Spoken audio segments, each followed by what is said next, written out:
fix it all. Somebody who is having a lot of trouble sleeping. Yeah, unfortunately insomnia is quite common, but I will say to people, look, there's a couple of reasons why you'll have trouble either getting to sleep or waking in the night. And the first of those is we actually need time to think. But some people don't give themselves time to think. They'll keep busy all day and they'll even be active relaxers. And that isn't necessarily a bad thing, but if you're not giving yourself time to think or time to feel, because emotions aren't bad either, Rob. I've said it many times, emotions are not bad. It's unresolved emotions that cause problems. So we need time to feel and process our emotions so we come out the other side. But some people don't like that processing time. It's like, oh, I don't want to feel this is horrible. Something like grief, for instance, is something that will it takes time to come out the other side. Some things are quicker, some things are longer, like grief. And so we try and avoid that feeling time. Well, we can't avoid it. And it's the same with thinking. We need time to think and process. And if we don't give ourselves that time through the day, guess what? The brain, when you're trying to go to sleep, suddenly goes, oh, now's my time. And all that stuff comes up. You've been reading my mail, haven't you? But I mean, that's exactly the sort of thing, is that I go to bed and then I'm going, right. So and I wake up at 3 a.m. and the same thing happens. So the answer is to deal with that through the day. When I say dealing with it, is even if you give yourself half an hour in the evening to think, just sit there with the TV off, nothing, just think and process, and perhaps write some notes for yourself if you need to, and think, all right, I'll deal with this tomorrow, and or feel, then you'll find that your brain doesn't need to bring that stuff up at night. Okay, because I know people who take sleeping pills and goodness knows what sort of potions to try to get themselves to sleep through.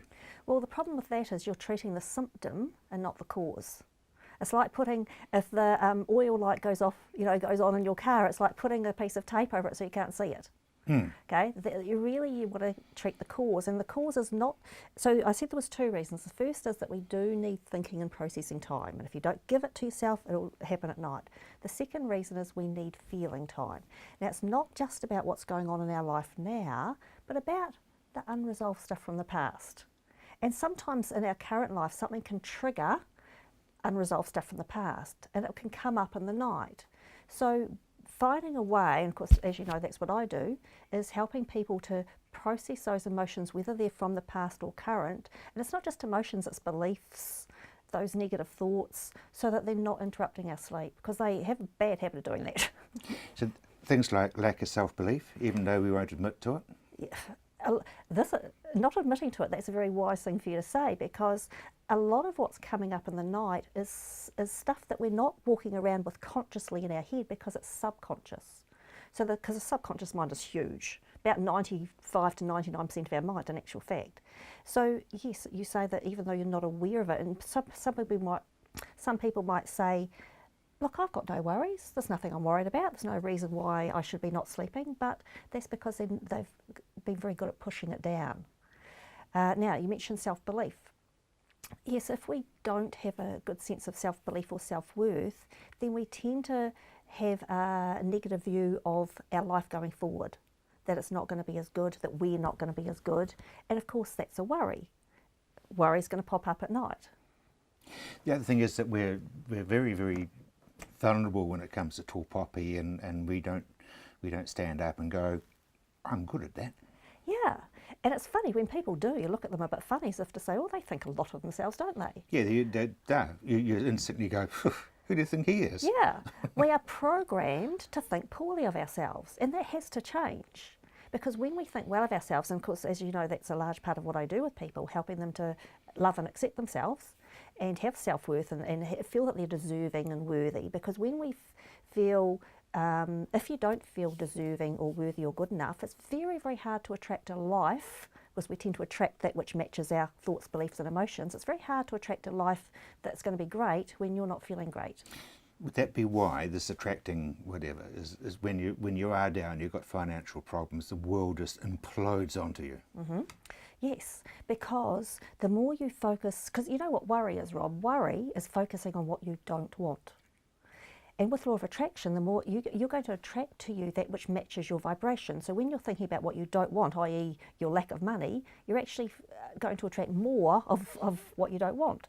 The only way you can change your life is to change your thoughts, your beliefs and your emotions. It's not easy. No, it's not. That's why you need people like me, because it is not easy, you're right. And you can't do it on your own. It's pretty hard. You can, but it's pretty hard. Yeah, okay. I mean, the other thing that happens, I guess, is that you are in a rut and you think, I just cannot see a way clear. I'm in a relationship, or I'm in a work situation, or whatever. Yes. It'd be interesting how often people say that to me. They'll come and they'll sit down, I haven't met them before, and I'll say, you know, what's brought you here? And they go, I feel stuck. But I can't change anything. And once I get talking, usually they'll say, I don't know why I'm stuck. But as soon as I start asking a few questions and delving down, I find out very, very quickly why it is. Often it's a relationship, but not always. It might be a job or a business. But what I say to people is, look, I'm a rock clearer. Right now, you think that this is the only path you can be on, and you feel stuck because you don't want to be on this path anymore. But in actual fact, there are other paths here, but they're full of rocks. Some of them big, some of them little, some of them gigantic. If I clear those rocks off, and those rocks will be your fears, your doubts, your worries, your thoughts. If I clear those out of the way, then you'll have a choice whether to walk that path or not. So You actually sort of give the person the strength to move them themselves, though. I do. Yeah. Because lack of self-worth, which you brought up before, can be a big boulder from changing from one path to another. I'm not good enough, I can't do it, it's not going to work.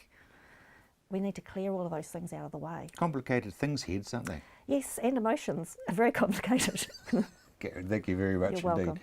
Just a moment or two, we're going to be talking about employment and what you can do, what you should do, and how you should do it.